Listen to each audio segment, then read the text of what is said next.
اما بعد فاعوذ باللہ من الشیطان الرجیم بسم اللہ الرحمن الرحیم الصلاۃ والسلام علیک یا رسول اللہ وعلی آلک واصحابک یا حبیب اللہ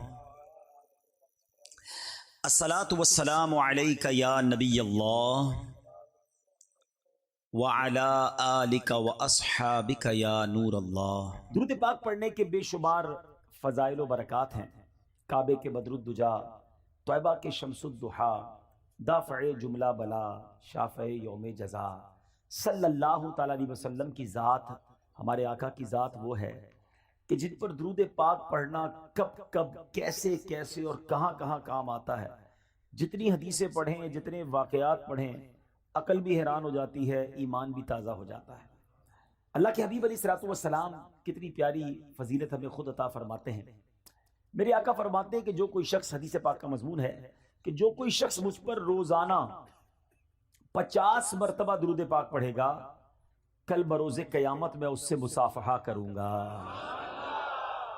آج دنیا میں کچھ لوگ بڑے اچھے لگتے ہیں اور ان سے ملنے کو جی بڑا چاہتا ہے، مشہور لوگوں سے ملنے کو جی چاہتا ہے، مگر بتاؤ قیامت کے دن کون سی ہستی ہوگی جس سے سب کو ملنے کا جی چاہے گا؟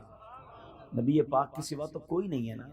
آقا ہی نے کام آنا ہے، انہوں نے ہی شفاعت کرنی ہے، انہوں نے ہی پیاسوں کو اپنے ہاتھوں سے جام کوثر پلانا ہے، انہوں نے ہی پل صراط سے پار لگانا ہے۔ اعلیٰ حضرت کہتے ہیں نا کہ مشکلیں بڑی ہیں مگر ہر جگہ سرور کائنات علیہ الصلوۃ والسلام نے کس طرح کام آنا ہے۔ فرماتے پیاس بڑی ہوگی مگر ٹھنڈا ٹھنڈا، میٹھا میٹھا پیتے ہم ہیں، پلاتے یہ۔ وہاں نامہ اعمال کھلیں گے اور ہم گناہگاروں کے عیب بھی کھلیں گے، مگر رنگے بے رنگوں کا پردہ دامن ڈھک کے چھپاتے یہ۔ پلڑے اعمال نامے تولے جائیں گے، ہمیں پتہ ہے ہمارے گناہ زیادہ ہیں، مگر امید کیا ہے؟ اپنے کرم سے ہم حلقوں کا پلہ بھاری بناتے یہ۔ پل صراط سے گزرنا ہے، واقعی بڑا مشکل ہے، مگر سلم سلم کی دھارس سے پل سے پار چلاتے یہ ہیں۔ ماں بھی بھول جائے گی، باپ بھی نہیں پہچانے گا، مگر دلاسا یہ ہے کہ ماں جب اکلوتے کو چھوڑے آ آ کہہ کے بلاتے یہ ہیں۔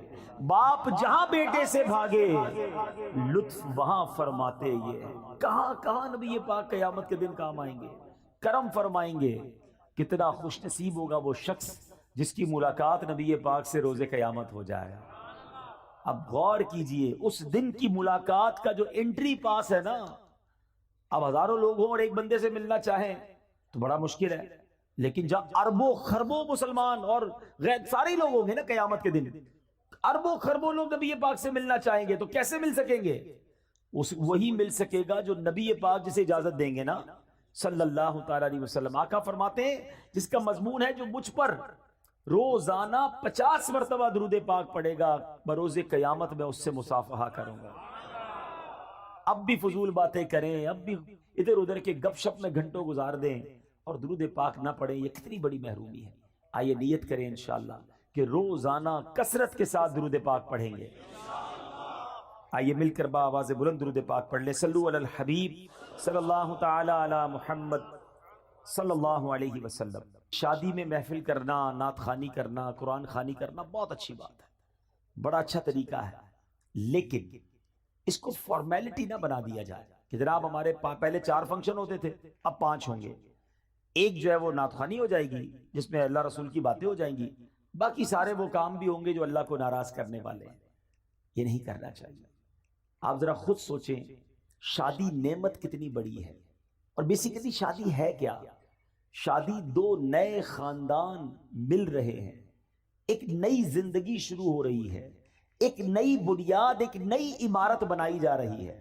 دنیا کا دستور ہے آپ کے علاقے میں کوئی عمارت بنے، سریا کمزور ڈال دیں، سیمنٹ بیکار ڈال دیں، کنکریٹ ڈالیں ہی نہ، بنیاد کمزور کر دیں، پھر عمارت بڑی اچھی بنا لیں، اس پہ پینٹ بھی اچھا کر دیں، کھڑکیاں بھی اچھی لگائیں، ٹائلیں بھی اچھی لگائیں، تو لوگ کیا کہیں گے؟ یہ بے وقوفی کر رہا ہے۔ پہلے بنیاد مضبوط کرتا، پھر اوپر خرچہ کرتا، اور تھوڑے عرصے بعد وہ عمارت دھڑام سے گر جاتی ہے۔ ہم نے کئی شادیوں کے بعد گھر برباد ہوتے دیکھے ہیں۔ ہم نے کئی بچیوں کو واپس گھر آتے دیکھا ہے، ہم نے روزانہ لڑائی جھگڑے ہوتے گھروں میں دیکھے. لوگ آ کر بتاتے ہیں کہ بڑی دھوم دھام سے کروڑوں لاکھوں روپے خرچ کر کے شادی کی، مگر آج بچے اپنے گھر میں خوش نہیں ہیں، اولاد نہیں ہو رہی ہے، بڑی بڑی نا اتفاقی ہے. اپنے دل پر ہاتھ رکھیے. میں آپ سب سے پوچھتا ہوں، افسوس یہ ہے اتنی بڑی نعمت، اتنی بڑی خوشی، اس خوشی کا اندازہ اس سے پوچھئے کہ جس ماں باپ کے گھر میں بچیاں بیٹھی ہیں اور شادی نہیں ہو رہی ہے، جوان بیٹے ہیں مگر رشتے نہیں مل رہے، جیسے چاہیے ویسا رشتہ نہیں ہو رہا. یہ کتنی بڑی نعمت ہے. ان ماں باپ سے پوچھو، ان لڑکوں، ان بچوں اور بچیوں سے پوچھیں جو تمنا لیے بیٹھے شادی ہو مگر نہیں ہو رہی ہے. اس کا مطلب کیا ہوا کہ جس کی شادی ہو رہی ہے وہ بہت بڑا خوش نصیب ہے. جس گھر میں یہ شادی ہو رہی ہے وہ بڑے خوش نصیب ہے کہ اللہ نے اتنی بڑی نعمت دی. مگر عجب کہانی یہ ہے کہ وہ گھر جس میں سارا سال ڈانس نہیں ہوا تھا، جس میں پوری زندگی میں کبھی ناچ گانے، ڈھول تماشے، جوئے، بے حیائی کے کام نہیں ہوتے تھے، سارے گھر والے نمازی بھی ہوتے تھے، مگر ان کے گھر میں بھی وہ ہو رہا ہے کہ سر شرم سے جھک جاتا. اور ان کو بندہ کہے کہ حضرت یہ کیا ہو رہا ہے، یہ آپ اپنے گھر میں کیا کر رہے ہیں؟ تو جواب یہ ملتا ہے کیا کریں، بچوں کی خوشی کے لیے کرنا پڑتا ہے. مجھے بتائیے نا، بچوں کی خوشی کے لیے کیا اللہ کو ناراض کیا جاتا ہے؟ ایک نیا خاندان آپ بنانے جا رہے ہیں اور اس کی بنیاد میں گناہ، حرام، اللہ کی ناراضی ڈالو گے تو کیا پھر آپ ایکسپیکٹ کریں گے؟ کیا ملے گا آپ کو؟ کیا رب کی رحمت نازل ہوگی؟ کیا گھر میں خوشیاں آئیں گی؟ اصل میں ہم پتہ ہے غلطی کیا کر رہے ہیں؟ ہم چند رشتہ دار، چند دوستوں کو راضی کرنے کے لیے اپنا مستقبل برباد کر رہے ہوتے ہیں کہ یار یہ کیا کہیں گے، یہ رسم بھی نہیں کی، یہ والا فنکشن بھی نہیں کیا، اتنے پیسے والے لوگ ہیں پھر بھی یہ کام نہیں کیا. نہیں میرے بیچے اسلامی بھائیوں، پیسہ اللہ نے اس لیے نہیں دیا کہ اسی پیسے سے اللہ کو ناراض کیا جائے. میں ایک صاحب سے ملا، بڑے کمال کی شخصیت ہے، بہت پیسہ اللہ نے دیا ہے. کہتے ہیں میں جب بھی بچوں کی شادی کرتا ہوں نا، یہ الٹے سیدھے فنکشن پہ خرچ نہیں کرتا، پیسے بچاتا ہوں اور اپنے بچوں کی شادی کے ساتھ 12 غریب بچوں کی بھی شادیاں کرتا ہوں. کرو نا خرچ اگر ایسے کرنا ہے تو. ضروری ہے کہ پیسہ دکھانے کے لیے اتنا پیسہ لٹایا جائے کہ پورے گاؤں میں نام بھی تو ہونا چاہیے نا کہ ہمارے گاؤں کی سب سے بڑی شادی تھی، فلاں قسم کی گاڑیاں آئیں، فلاں کتنے قسم کے کھانے تھے. ٹھیک ہے ہر کام ناجائز نہیں ہوتا، لیکن مجھے بتائیے کتنے ناجائز کام کرتے ہیں؟ نہ کریں ایسا. میں تمام نوجوانوں کو یہ درس دیتا ہوں، آپ اسٹینڈ لیا کرو. آپ نے اپنی بیوی کے ساتھ، اپنی فیملی کے ساتھ وقت گزارنا ہے. آپ کہو کہ نہیں جناب میری شادی میں حرام نہیں ہوگا کیونکہ بعد میں پریشان میں نے ہونا ہے، اگر اللہ ہی ناراض ہو گیا تو میری اگلی نسلوں میں کیا ہوگا؟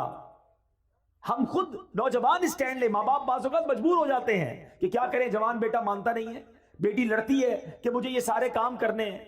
نہیں میرے بیٹے اسلامی بھائیو، یہ لاجیکلی بھی ٹھیک نہیں ہے. میں آپ سے سوال پوچھتا ہوں، آپ کو کوئی شخص آئے اور آپ کے گھر میں بڑا سا تحفہ دے کر جائے، یا آپ قرضے میں ہوں اور وہ کہے میں تمہارا قرضہ ادا کر دیتا ہوں، یا آپ کو نوکری چاہیے وہ آپ کو نوکری دلا دے، بتاؤ اس بندے کو ناراض کرو گے؟ یار اتنی مصیبت میں مجھے کام آیا، قرضہ دلا دیا، نوکری چاہیے تھی نوکری دلا دی، اتنا خوبصورت تحفہ مجھے دیا. دنیا میں جو ہمارے ساتھ احسان کرتا ہے ہم اس کو خوش کرتے ہیں. اور عجب کہانی یہ ہے کہ رب ہم پر اتنا بڑا احسان کرتا ہے اور ہم رب کو ناراض کرتے ہیں.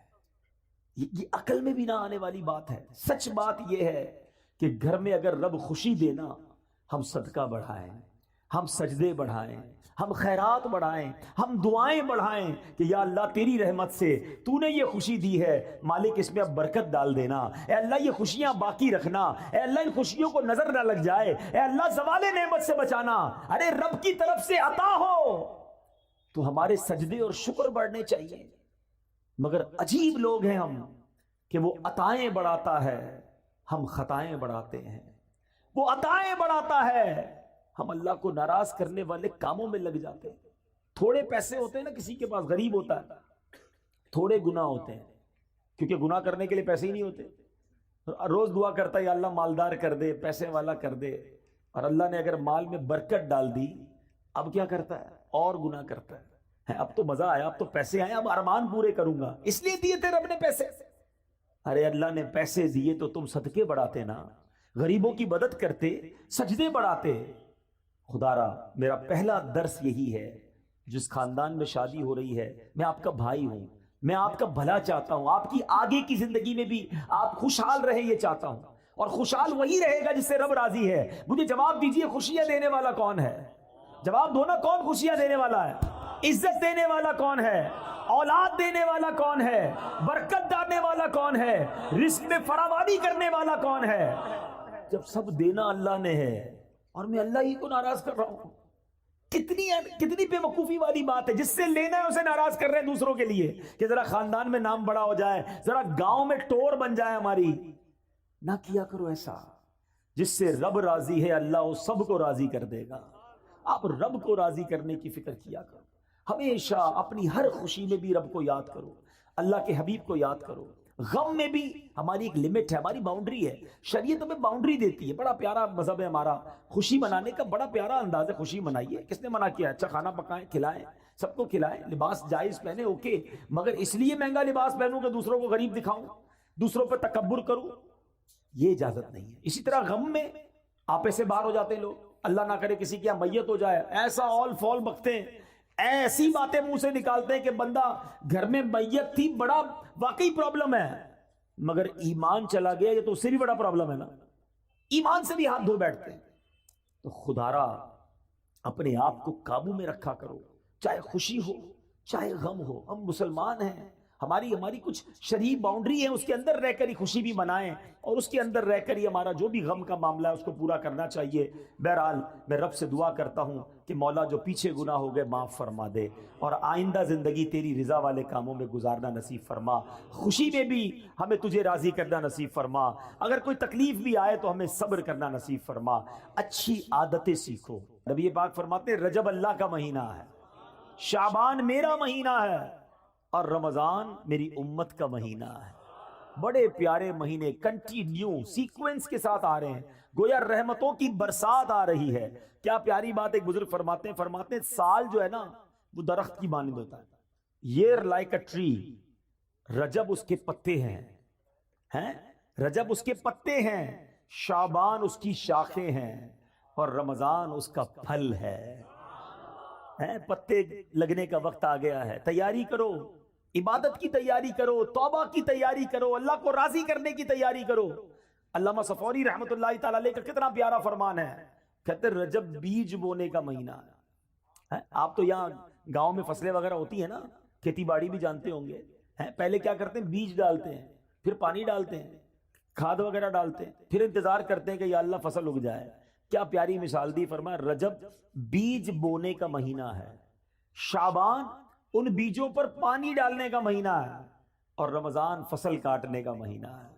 فرماتے جو رجب میں عبادت کا بیج نہیں بوئے گا، شعبان میں ان بیجوں پر اپنے آنسوؤں سے آبیاری نہیں کرے گا، وہ رمضان میں رحمت کی فصل کیسے کاٹے گا؟ رجب کی پہلی رات آتی ہے نا، اس رات سبحان اللہ جو دعا مانگی جائے اللہ کی رحمت سے قبول کی جاتی ہے۔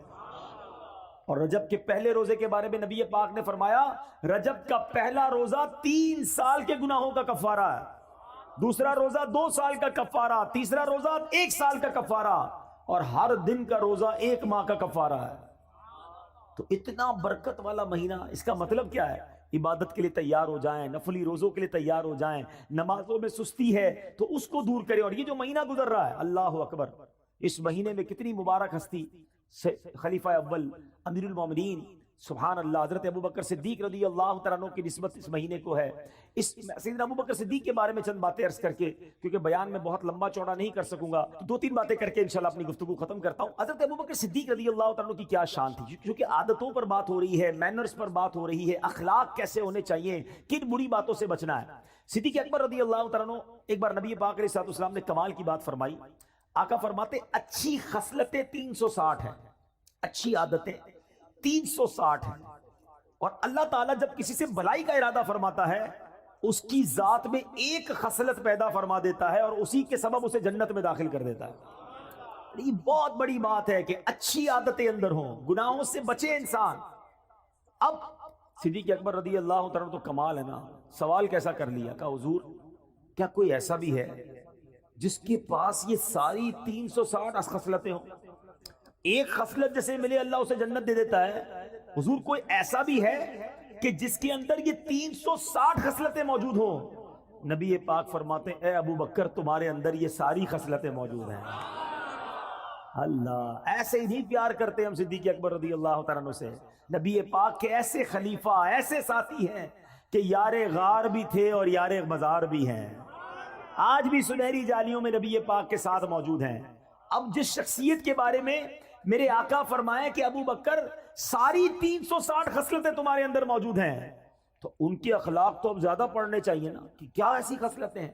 یا میں ایک اور بات ایڈ آن کر دوں, میرے بہت سارے اسلامی بھائی بیٹھے ہیں, دعوت اسلامی والے بھی بیٹھے ہیں, اور بھی نیک نمازی داڑھی والے امامے والے نظر آ رہے ہیں. نارملی ایک اور ہماری جناب معلومات کی کمی بتا رہا ہوں اور ہمارے عمل کی کمی بھی بتا رہا ہوں. آج کسی داڑھی امامے والے یا مذہبی حلیے والے سے کہو نا بھائی آپ سنتوں پر عمل کرتے ہیں, کہتا بالکل جناب میں سنتوں کا پیکر, چلتا پھرتا سنتوں کا پیکر. اچھا جناب ذرا سنتیں بتائیے کتنی ہیں. اب اس نے سنتیں بتانی ہیں, امامہ پہننا سنت ہے, داڑھی سنت ہے, تیل لگانا سنت ہے, کنگھا کرنا سنت ہے, سیدھے ہاتھ سے کھانا سنت ہے, بسم اللہ پڑھنا سنت ہے, سلام کرنا سنت ہے, مسکرانا سنت ہے, اور چپل سیدھے پاؤں پہ پہننا سنت ہے, کپڑا سیدھے ہاتھ سے پہننا سنت. اور بتائیے 10 12 15 اور بتائیے. That's it. ہمیں 15 17 20 سنتوں سے زیادہ سنتیں پتہ نہیں ہیں, اور ہم کہتے ہیں میں سنتوں کا پیکر ہوں. جناب علماء نے اپنی کتابوں میں 400 سے زیادہ نبی پاک کی سنتیں لکھی ہیں. اور اب سنو میں بتاتا ہوں چند سنتیں, میری جو پوائنٹ ہے اس کو سمجھیے گا. ہم نے نبی پاک کے سراپے کی سنتیں تو جو نظر آتی ہیں وہ تو چلیں اپنا لی, بڑی اچھی بات ہے, مگر سچ بولنا بھی سنت ہے, وعدے پورے کرنا بھی سنت ہے, قرض وقت پر لوٹانا بھی سنت ہے, پڑوسی کا خیال رکھنا بھی سنت ہے, بچوں پر شفقت کرنا بھی سنت ہے, بڑوں کا ادب کرنا بھی سنت ہے, اپنی ازواج اپنی فیملی کے ساتھ نرمی کا برتاؤ کرنا بھی سنت ہے, اپنے غلام اور اپنے خادموں کی غلطی پر معاف کرنا بھی سنت ہے, بدلہ نہ لے کر جانی دشمنوں کو معاف کرنا بھی سنت ہے, ارے غریب آئے جو آئے اسے عطا فرمانا, سخاوت کرنا بھی سنت ہے, اپنے پیٹ پر پتھر باندھ کر اپنے صحابہ کو روٹی کھلانا بھی سنت ہے. ان سنتوں پر کون عمل کرے گا؟ ہے داڑھی رکھ لی, امامہ پہن لیا اور کاروبار میں جھوٹ بولتے ہیں. یہ صرف سراپے کی سنتیں اپنا کر ہم سمجھ رہے ہیں ہم سنتوں کے پیکر ہو گئے. جس نے سنتیں سراپے کی سجائیں اس پر اب زیادہ ذمہ داری ہے کہ اب کردار کی سنتیں بھی اپنائے, ورنہ لوگ کہیں گے کہ دیکھو امامہ پہن کر داڑھی رکھ کر نمازیں بھی پڑھتا ہے اور یہ حرام کام کرتا ہے, سود کا کاروبار کرتا ہے, جھوٹ بولتا ہے, قرض واپس نہیں لوٹاتا ہے, گھر والے پریشان ہیں کہ بیوی پر ظلم کرتا ہے, ماں باپ کا ادب نہیں کرتا ہے, بچوں پر سختی کرتا ہے. کیا یہ نبی پاک کی سنتیں نہیں؟ تو خدا را اے میرے بیچے اسلامی بھائیوں, ہاتھ جوڑ کر اپنے بیٹھے اس لیے سمجھا رہا ہوں کہ یقیناً داڑھی رکھنا سنت ہے, یقیناً امامہ پہننا سنت ہے, سنت کا لباس ہم نے اپنایا. اب لوگ ہم میں نبی پاک کی جھلک دیکھنا چاہتے ہیں, کردار مصطفیٰ کی برکتیں دیکھنا چاہتے ہیں. تو سنتیں بہت ساری ہیں, اور کردار کی سنتیں کون اپنائے گا؟ تو خدا را ضرور امامہ ہو, ضرور داڑھی ہو, ضرور نمازیں ہو, نماز کا نشان بھی ہو, مگر بات ہو تو سچ ہو. زبان سے انگارے نہ نکلیں, زبان سے تانے نہ نکلیں, زبان سے کانٹے نہ نکلیں کہ جو بات کرے اس کا دل چھلنی ہو جائے. ارے جو آپ سے بات کرے اس کو ایسے پھول ملے کہ دل مہک اٹھے. ہے پیسے دے تو وقت پر واپس ملے اسے, کاروبار کرے تو سچی چیز ملے, اپنا نقصان برداشت کر لینا, کیونکہ اب داڑھی رکھی ہے تو ذمہ داری زیادہ ہے کہ میری وجہ سے کسی اور کو نقصان نہ ہو. آستینے چڑھا کر سنتوں کا لباس پہن کر بات کرنے والے سے کون محبت کرے گا؟ اور میں سچ بتاؤں دل جلتا ہے کہ اس طرح کے کردار کے جس کے اندر کردار کی خامیاں ہوتی ہیں وہ پھر نبی پاک کی سنتوں کے خلاف لوگ بات کرتے ہیں, مذہبی لوگوں کے خلاف بات کرتے ہیں کہ دیکھو مذہبی لوگ ایسے ہوتے ہیں. آپ میرے اپنے ہیں اس لیے میں دل کی بات کر رہا ہوں. صدیق اکبر کے اس واقعے سے پتا چل رہا ہے کہ نبی پاک نے فرمایا 360 خصلتیں ہیں جو اچھی عادتیں ہیں. کہاں ہیں ہمارے اندر؟ اب آؤ میں بتاتا ہوں صدیق اکبر کے اندر کیسی کیسی عادتیں تھیں. آپ زمانہ جہلیت میں بھی, ابھی اسلام کہ نبی پاک نے اعلان نبوت ہی نہیں کیا تھا, اس دور میں بھی کبھی زندگی میں صدیق اکبر نے جھوٹ نہیں بولا. صدیق آپ کا لقب پہلے ہی صدیق مشہور تھا, ہر بات سچ کہتے تھے. آپ بھی اگر صدیق بننا چاہتے ہیں نا, سبحان اللہ, وہ مقام صدیقیت تو اور ہے, سچ بولنے والا. سبحان اللہ. حدیث پاک سناتا ہوں, نبی پاک علیہ الصلوۃ والسلام فرماتے ہیں کہ بندہ سچ بولتا رہتا ہے. حدیث پاک کا مضمون ہے سچ بولتا رہتا ہے, سچ بولتا رہتا ہے, یہاں تک کہ اللہ کی بارگاہ میں صدیق لکھ دیا جاتا ہے, ہمیشہ سچ بولنے والا لکھ دیا جاتا ہے. اور بندہ جھوٹ بولتا رہتا ہے، جھوٹ بولتا رہتا ہے، جھوٹ بولتا رہتا ہے، یہاں تک کہ اللہ کی بارگاہ میں کذاب لکھ دیا جاتا ہے۔ اس سے بڑا بد نصیب کون ہے جو دنیا میں رہے اور اللہ کی بارگاہ میں کذاب لکھا ہوا ہو؟ بزرگ بیٹھے ہیں، پہلے کے دور میں لوگ کبھی کبھی جھوٹ بولتے تھے، اور اب تو ایسا لگتا ہے کبھی کبھی سچ بولتے ہیں، بات بات پر جھوٹ۔ کدھر رہتے ہو؟ جھوٹ۔ کیا کرتے ہو؟ جھوٹ۔ کچھ اور ہی بتانا ہے نا، کیسے بتاؤں شادی وال میں رہتا ہوں، گاؤں میں رہتا ہوں، او بھائی میں تو فلاں بڑے شہر میں کوٹھی ہے میری تو بڑے بڑے کارخانے ہیں، پتہ چلا لگاتا ٹھیلا ہے بتاتا کارخانے ہیں، اپنے سٹیٹس بتانا ہے نا، میں فلاں پوری دنیا گھوم کر آیا ہوں، گجرات سے باہر نکلا نہیں ہے، لیکن ذرا اپنا روب بھی تو جمانا ہے نا۔ کیوں جھوٹ بولنا ہے؟ کیوں لوگوں کو راضی کرنے کے لیے اللہ کو ناراض کرنا ہے؟ اچھا پھر ایک اور الگ کہانی ہے کہ جناب چٹکلے سنانے کے لیے، لطیفے جس کو کہتے ہیں، ہنسانے کے لیے، کامیڈی کرنے کے لیے جھوٹ بولنا ہے۔ یاد رکھو حدیث پاک کا مضمون ہے کہ جو ہنستے ہنستے گناہ کرے گا قیامت کے دن روتے روتے جہنم میں ڈالا جائے گا۔ تم لوگوں کو راضی کرنے کے لیے جھوٹ بول رہے ہو، لوگوں کو راضی کرنے کے لیے، کامیڈی کرنے کے لیے، لوگوں کو خوش کرنے کے لیے اللہ کو ناراض کر رہے ہو۔ حدیث پاک کا مضمون ہے کہ جو ایک جھوٹ بولتا ہے بندہ، اس کے منہ سے اتنی بدبو نکلتی ہے کہ رحمت کا فرشتہ 1 میل دور چلا جاتا ہے۔ اتنے جھوٹ بولے، اب کوئی لوگ ملتے کہتے ہیں گھر میں برکت ہی نہیں ہے، بیماری دور نہیں ہوتی ہے، کاروبار میں برکت نہیں ہے، گھر میں لڑائی جھگڑے بہت ہیں، کدھر سے رحمت آئے گی؟ تم نے جھوٹ اتنے بولے کہ رحمت کے فرشتے سارے دور کر دیے۔ نہیں میرے بیٹے اسلامی بھائی، صدیق اکبر ہمارے سروں کے تاج، ہم ان کے غلام، ذکر تو بڑے شوق سے سنتے ہو، ان کی باتوں پر عمل کب کریں گے؟ آؤ آج نیت کریں، کچھ بھی ہو جائے ہم نے انشاءاللہ ہمیشہ سچ بولنا ہے۔ شیطان ڈالے گا دماغ میں کہ جناب تم سچ بولو گے تو تمہارا مال کیسے بکے گا، دوسرے لوگ جھوٹ بول کے بیچ دیں گے، دوسرے لوگ آگے بڑھ جائیں گے، ابے کسی کو نہیں دیکھنا ہے۔ یاد رکھو کونوا مع الصادقین، سچوں کے ساتھ ہو جاؤ، آپ سچے ہو جائیں انشاءاللہ رب کی رحمت آپ کے ساتھ ہو جائے گی۔ سچ بولنے سے کام بند نہیں ہوگا، اللہ اور عطا فرمائے گا، غیب کے خزانوں سے عطا فرمائے گا۔ صدیق اکبر رضی اللہ تعالیٰ عنہ کی باتیں تو اتنی ہیں سبحان اللہ کہ میں ساری رات ہی بیان کرتا رہوں۔ ایک اور بات کر کے اپنی گفتگو کو ختم کرتا ہوں، اور یہ بھی گاؤں گوٹھوں میں بہت زیادہ پائی جاتی ہے، اس لیے میں اس خصلت کو، اس عادت کو، یہ بھی سنت ہے، اور لیکن اس سنت پر عمل کرنے والے شاذ ملتے ہیں۔ صدیق اکبر رضی اللہ تعالیٰ کا ایک معمول تھا کہ مدینے کی جو بچیاں تھیں وہ خلیفہ بننے سے پہلے 3 سال تک ہر سال آپ کے پاس آتی، اور محلے کی بکریاں، اپنی بچیاں جو بکریاں لے کر آتی، تو تقریباً ہر دوسرے دن آتی تھی اور کہتی حضور ہماری بکریوں کو آپ دودھ دھو دیجئے۔ صدیق اکبر رضی اللہ تعالیٰ عنہ کو دودھ نکال کے دیتے۔ اب آپ بن گئے خلیفہ، امیر المومنین، ہیڈ آف اسٹیٹ، آج کے لفظ میں آپ تو اس مملکت کے ہیڈ تھے نا۔ اب ان بچیوں نے آ کر کہا کہ حضور پہلے تو آپ دودھ نکال دیتے تھے، اب تو آپ خلیفہ بن گئے ہیں، اب تو آپ دودھ نہیں نکالیں گے۔ آپ نے فرمایا کیوں نہیں، بکریاں لے آیا کرو، میں اب بھی تمہیں دودھ دھو دیا کروں گا۔ مدینے کی بچیاں بکریاں لاتی، صدیق اکبر رضی اللہ عنہ خلیفہ بن چکے تھے، پھر بھی ان بچیوں کا دودھ دھویا کرتے تھے۔ حضرت عمر فاروق کے بارے میں آتا ہے، یہ کیسے لوگ تھے؟ کہتے ہیں کہ میں ایک بوڑھی عورت کے گھر پر بیچاری پریشان تھی، تو کبھی کبھی جا کر اس کے گھر کے کام کاج کر دیا کرتا، صفائی کر دیا کرتا، چیزوں کو ٹھیک کر دیا کرتا۔ ایک بار گیا تو بوڑھی عورت نے کہا کہ پہلے ہی سارا کام ہو گیا ہے، گھر صاف ستھرا تھا، ایوری تھنگ مینج۔ کہ کون آیا تھا؟ کہ پتہ نہیں کون آیا تھا، کوئی آیا تھا اور آ کے کر کے چلا گیا۔ اچھا دوسرے دن گئے، پھر گھر کا کام پہلے ہو گیا، تیسرے دن گئے، پھر گھر کا کام حضرت عمر سے پہلے ہو گیا، عمر فاروق رضی اللہ عنہ سے پہلے۔ کہتے کون ہے جو مجھ سے پہلے آ کر گھر کے سارے کام کر جاتا ہے؟ اب ایک رات حضرت عمر فاروق کہتے ہیں میں دن میں آ کر چھپ جاؤں گا۔ اب آ کر شام کو چھپ گئے، دیکھا کہ خلیفۃ المسلمین امیر المومنین حضرت ابو بکر صدیق تشریف لایا، اس بوڑھی عورت کے گھر میں جھاڑو لگایا، اس کے کپڑے اور اس کے سارے کام کاج ٹھیک کیے، اور اس کے بعد تشریف لے گئے۔ کیا سیکھنے کو ملا؟ کہ خلیفہ بننے کے بعد بھی عاجزی کا پیکر ہے، انکساری کا پیکر ہے، ڈاؤن ٹو ارتھ ہیں۔ اور آج ہمارا کیا حال ہے؟ تھوڑے پیسے مل جائیں، تھوڑی نمبرداری مل جائے، کسی ملک کا ویزا لگ جائے، او ہو پھر تو ہمارا سٹائل ہی الگ ہے نا۔ پہلے محلے میں کوئی جانتا نہیں تھا، آج تھوڑا نام پاکستان میں مشہور ہو جائے پھر تو انداز ہی بدل جاتا ہے۔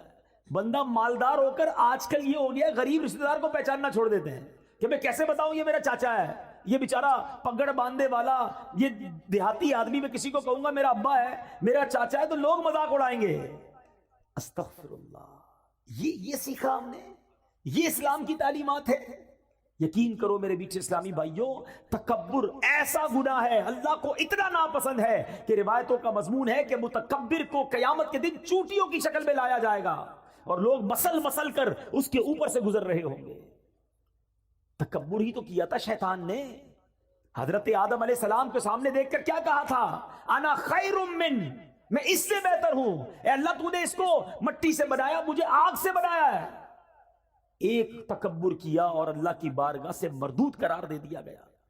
آج یہاں روز تکبر کرتے لوگ، کہتے ہیں یہ گاؤں کے لوگ ہیں، یہ غریب لوگ ہیں، میں پیسے والا، میں وڈیرا، میں چودھری، میں نمبردار، میرے پاس بڑی گاڑیاں، میری بڑی کوٹھی، میرے ملازم ہیں. ٹھیک ہے پہلے زمانے میں بھی غریب تھا، ان کے ساتھ چارپائی پہ بیٹھ کر چائے پی لیتا تھا، اب میرا سٹیٹس نہیں ہے. خلیفۃ المسلمین ہے اور بچیوں کی بکریوں کا دودھ دھو رہے ہیں. اگر عروج پانا ہے نا اللہ کی بارگاہ میں تو یاد رکھنا کہ دانا خاک میں مل کر گلے گلزار ہوتا ہے. کبھی تکبر نہ کرنا، کیونکہ اللہ تبارک و تعالیٰ جب چاہے تمہارا یہ مال واپس لے لے گا، جب چاہے یہ عزت واپس لے سکتا ہے. ان اللہ علی کل شیء قدیر وتعز من تشاء وتذل من تشاء، وہ جسے چاہے عزت دے، جسے چاہے ذلیل فرمائے. تو میرے میٹھے اسلامی بھائیوں سیکھو کہ ہم نے کبھی تکبر نہیں کرنا ہے. اگر مال دیا ہے اللہ نے دیا ہے، ہمیں اور جھک جانا ہے. کہتے نا وہ درخت جھکا ہوا ہوتا ہے جس میں پھل لگے ہوئے ہوتے ہیں، تو جھک کر رہیے، عاجزی کا پیکر رہیے. سیکھیے اپنے بزرگوں سے، اپنے اسلاف سے کہ وہ کتنا بھی بڑا مرتبہ ہو جاتا تھا عاجزی کا پیکر رہتے تھے. آج ہاتھ ملانا پسند نہیں کرتے. ایک اور بات بتا دوں، یہ جو غریب رشتہ دار ہیں نا، جی ہاں رشتہ دار ہماری اصل ہیں، کبھی انہیں مت بھولنا. ان کا بڑا مرتبہ ہے. عام مسلمان کو صدقہ دو تو ایک ثواب ہے. احادیث کا مضمون ہے اگر کوئی اپنے رشتہ دار کو صدقہ دے اس کو ڈبل ثواب ملتا ہے. ایک صدقے کا ثواب، ایک رشتہ داری نبھانے کا ثواب. لیکن دنیا کے ساتھ بڑے اچھے رشتہ داروں کو بھولے ہوئے ہیں. اور ایک اور بات بتا دوں، بے شک انٹرنیٹ پر 5000 دوست بن گئے ہیں، کئی گروپس کے فالوورز بن گئے ہیں، آپ کے بہت سارے لائکس بڑھ گئے ہیں، سارا دن انہی کے ساتھ لگے ہوئے ہیں. نہ ماں کے لیے ٹائم، نہ والد کے لیے ٹائم، نہ رشتہ دار، نہ چاچا، نہ ماموں ہیں. جب بیمار پڑو گے نا بستر پر تو وہ 5000 فرینڈز جو انٹرنیٹ پہ بنائیں، کوئی بھی بستر کے کنارے کھڑا نہیں ہوگا. وہی بھائی، وہی بہن، وہی ماموں، وہی چاچا، یہی لوگ کام آئیں گے. مرنے کے بعد بھی انہوں نے ہمیں یاد کرنا ہے. خدارا ان کی قدر کرو اور کبھی ان کا دل نہ توڑو. اور پھر عاجزی کا پیکر بن کر رہے. جو تکبر کرتا ہے وہ برباد کر دیا جاتا ہے.